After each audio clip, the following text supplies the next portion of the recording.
Hello fellow rebels and fellow Vanguardians, this is Rebel Rebellion and I'm here to give you a deck profile on my Genesis deck. Basically this deck is based on the Wiseman loop and I thought I'd give you guys a deck profile to see what cards are needed in the deck, and I'll give you a thorough explanation of how it works. So let's get on with the deck profile. First off, you got the starter, which is Vetter of Leather Lading. Lading is a forerunner, and its Generation Break 1 is just put it into the soul. Whenever you soul blast anything apart from Lading, you can call it to the rearguard circle with free of cost. So basically, if you put it into soul, you can get it out with Fenrir's ability, and then you can get something else free of charge. It's a good starter in my opinion, and most people do run this, so highly recommended. The grade 3s you're going to possibly be running is obviously the main culprit. You got 4 Fenrir. One of them is SP for me, but yeah, Fenrir's GB2 is just a Soul Blast 3. It gains a crit and your opponent got Garbled grade 1s or higher. But its on-stride ability is what you're mainly going to be after, because the deck does rely on soul charging a lot. So its on-stride ability is when you stride, you soul charge 3. And then when you soul blast something, you counter blast 1, and you can call it to the rearguard circle. That's only for a counter blast of 1. That's the Witch's ability. But yeah, you've got Fenrir at 4, and this is the main star of the deck. Angelic Wiseman.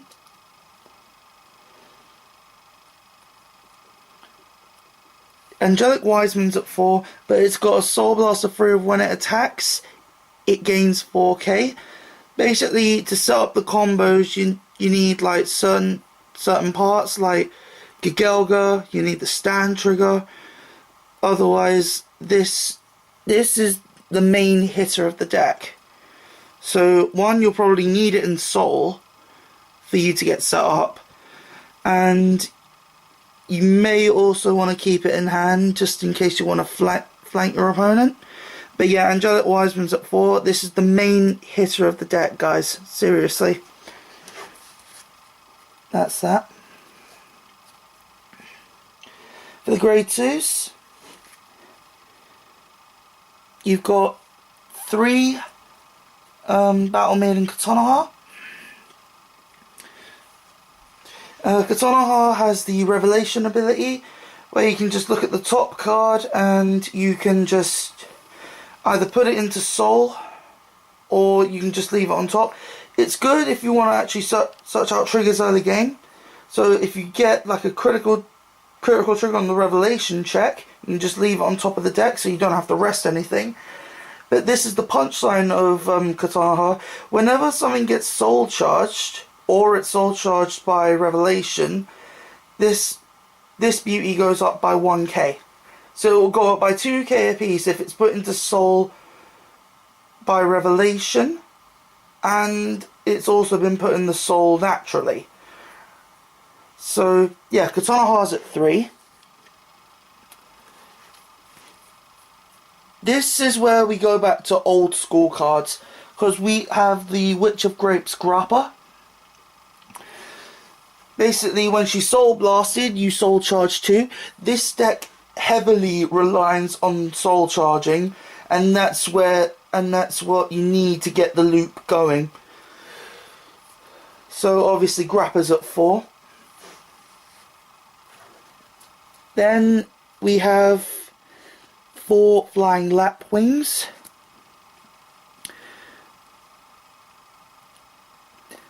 Generation Break 1 is when just a counter blast 1. When you place it on the rear guard circle, you counter blast 1, you soul charge 3. But if you have a copy of this in the soul, you get to draw a card and countercharge 1. That's why you don't have to be worried when you ride it, because obviously you'll have a copy in soul to make sure that all your counterblast is prepped. But yeah, this is at 4.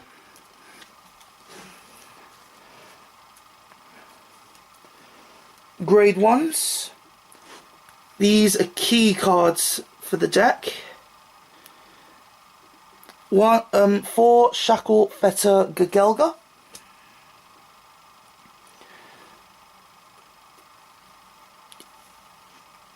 The actability is when it's in the soul, you can just put it to the bottom of the deck, and you can stand a unit and give it 3k.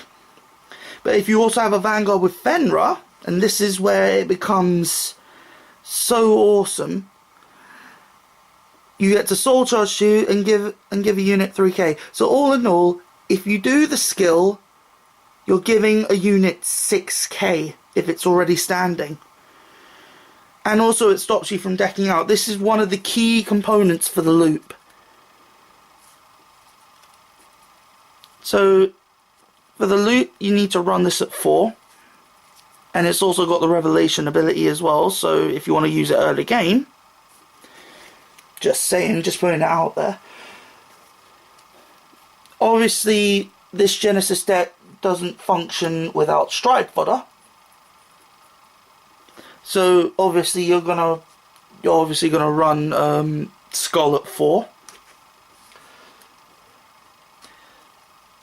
Then you've got 2 Witch of Orange's Valencia. This is the grade 1 version of Grappa.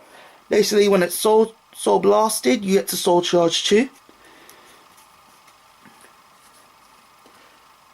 And then the last of the grade 1s,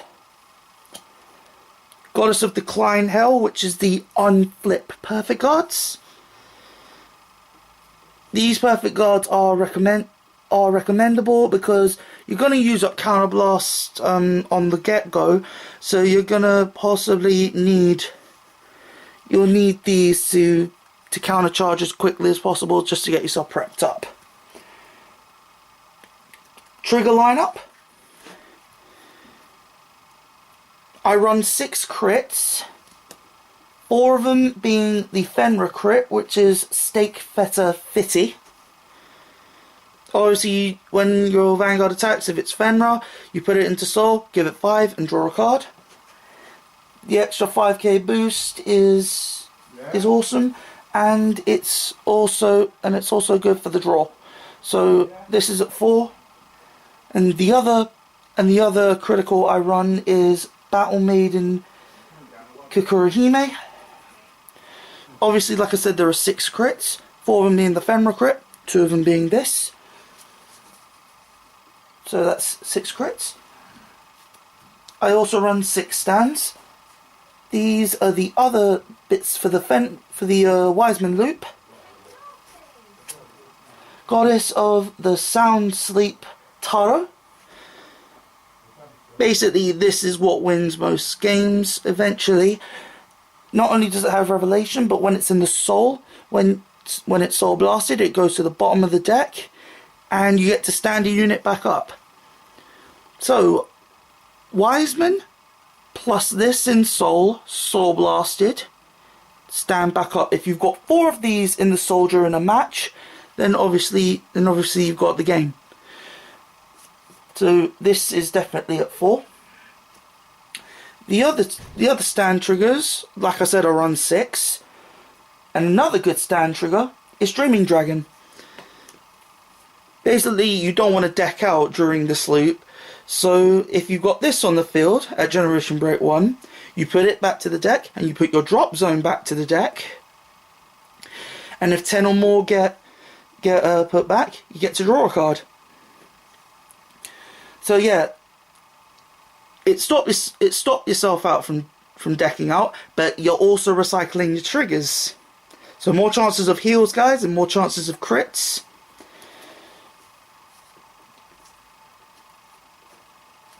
And then obviously, what's the deck without heal triggers?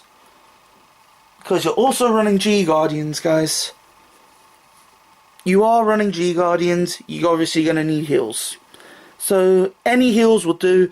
I'm choosing this out of personal preference. Now, for the G units, we'll start off with the G-Guardians first. I'm running one Sky Dome Maiden Hanasatsuki. This little G-Guardian, when it's placed in the Guardian Circle, you choose a rear guard, and if there's a copy of it in Soul, the shield becomes 10k. Well, it gets 10k, sorry, my bad. It becomes a 25k shield. So it's good when you've got a rear guard open and you've got a copy of something in Soul. Like I said, the deck relies on Soul charging, so that won't be a problem. So Hanasatsuki at 1. And then you're running 3 of the most critical G-Guardian, which is Goddess of 7 Colors Iris.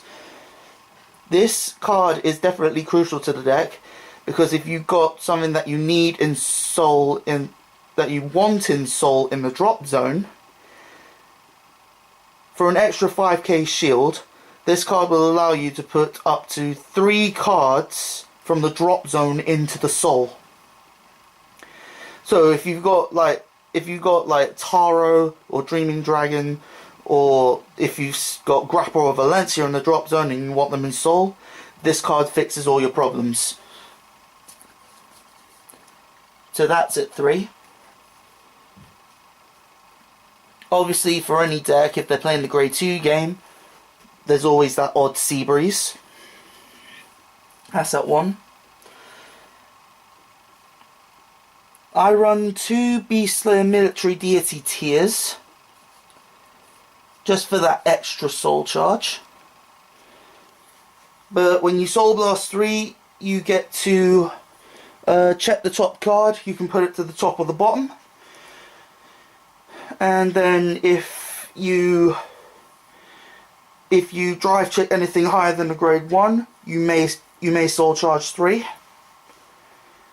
It has happened to me on like so many times, but it's gotten to the point where this card has actually become very useful. So obviously I run that at 2.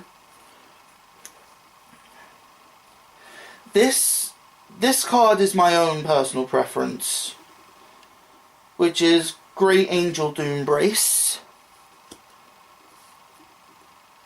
Most people would remember this card. Basically, it's a 1-turn activation. You Soul Charge 3. No, you Soul Blast 3. My bad. And you get to choose 2 units and give them 5k. But you won't need to go into this stride, because I'll be showing you... well, Tier was one of the main strides. This is just like a G-Zone filler. Plus, it's also good if you want a G-Assist, you can just ditch 2 of these. But the other main stride is this. Mythical Hell Sky Beast Fenrir. This is what most people go into when they do the Wiseman loop. Because when you do the revelation rules change. So instead of looking at 1 card, you're going to look at 2 cards. You put 1 into Soul, and you put the other one back to the top of the deck.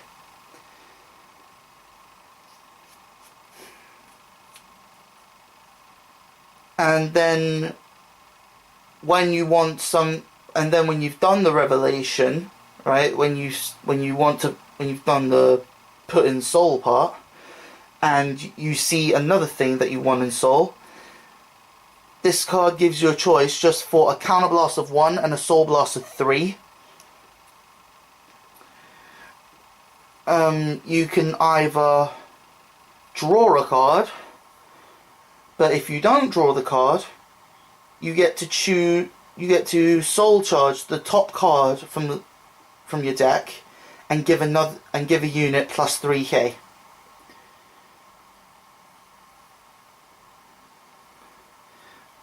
So technically it's up to you what you choose. Basically, extra hand is good, but you'll also need like key components in Soul, which is why when you do this and you've got like Battle Maiden Katanaha in your hand ready, so you can use the Revelation, and then you can just swing away like nothing's ever happened. But most people don't swing with the Vanguard, they'll mostly just swing with Wiseman for game.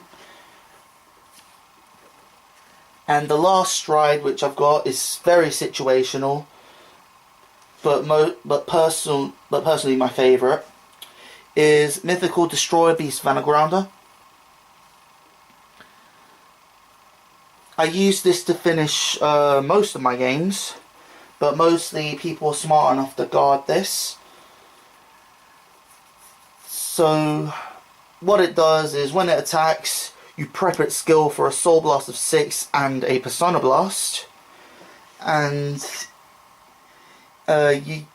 when they declare if they're guarding or not, you get to check the top 4 cards of your deck, and then you get to choose what goes to how many cards go to the bottom, like how many cards stay at the top, like 3, or if you want to, or if there are no triggers, you can just put all 4 to the bottom. But basically, you choose what stays at the top and what goes to the bottom, and then you start doing your drive checks. Basically, it's a broken card, but manipulating drive checks is what this deck kind of does.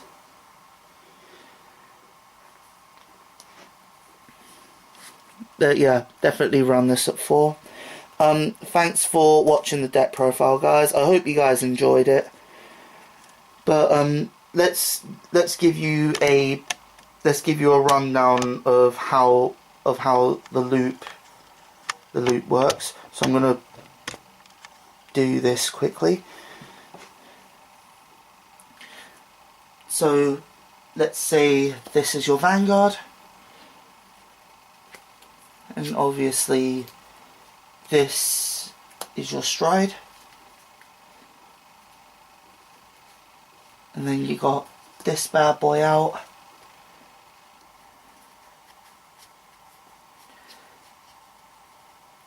and you've got these and these in the Soul.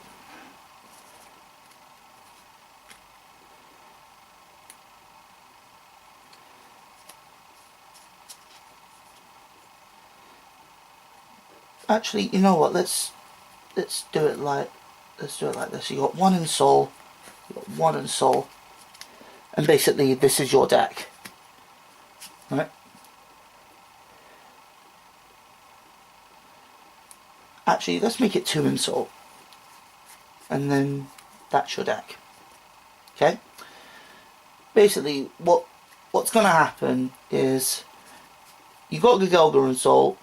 You put it to the bottom. That's going to get +6, and you Soul Charge 2. And these are the critical things of what you need. And then you do it again. It goes up.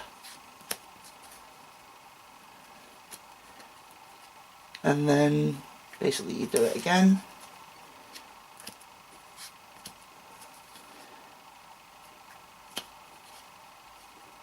Then you do it again. Until you've only got like 1 card left in deck.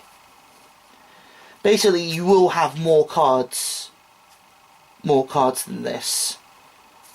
But basically, that's going to be so powerful, right, that when you swing with it, you have the potential of 5 attacks.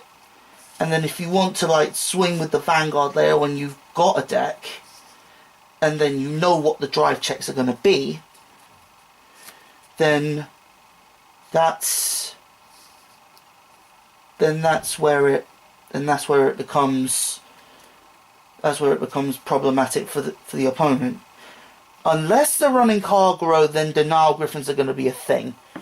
So that's basically the deck profile, and that's the tutorial on how the Wiseman loop will manifest. I hope to see you guys soon. Don't forget to like, comment and subscribe. Peace out.